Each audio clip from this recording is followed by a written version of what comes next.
l'hydrolienne Sabella d'Edis bientôt prête à se déployer. D'Edis pour 10 mètres de diamètre. Un diamètre composé de pales en résine et fibres de carbone, dont la dernière est en construction.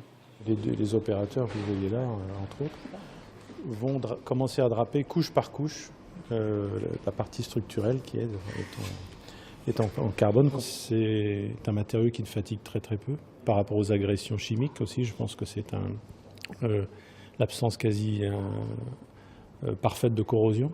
Les pales, mais aussi les bulbes du rotor devront l'être résistants, car le tout reposera à 50 mètres de profondeur entre Ouessant et Molène pour générer de l'électricité. De par leur orientation et leur implantation, elles se mettent à tourner et à générer un mouvement rotatif. Alors sur un vélo, ça s'appelle une dynamo, mais sur une hydrolienne, ça s'appelle une génératrice. La génératrice de Sabella, la voici en phase de test. L'assemblage des pièces prévues en septembre a été repoussé.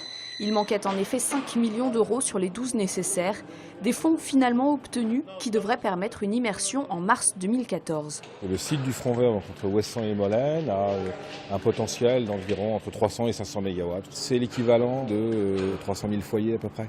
Et cette ferme pilote va servir entre autres à assurer l'alimentation de Ouessantin, dans un premier temps, avant d'avoir un déploiement de plusieurs centaines de mégawatts. Et là, c'est bien évidemment pour le continent. L'entreprise Sabella espère ainsi que son hydrolienne sera la première accordée au continent, avant d'en installer 4 autres d'ici 2015.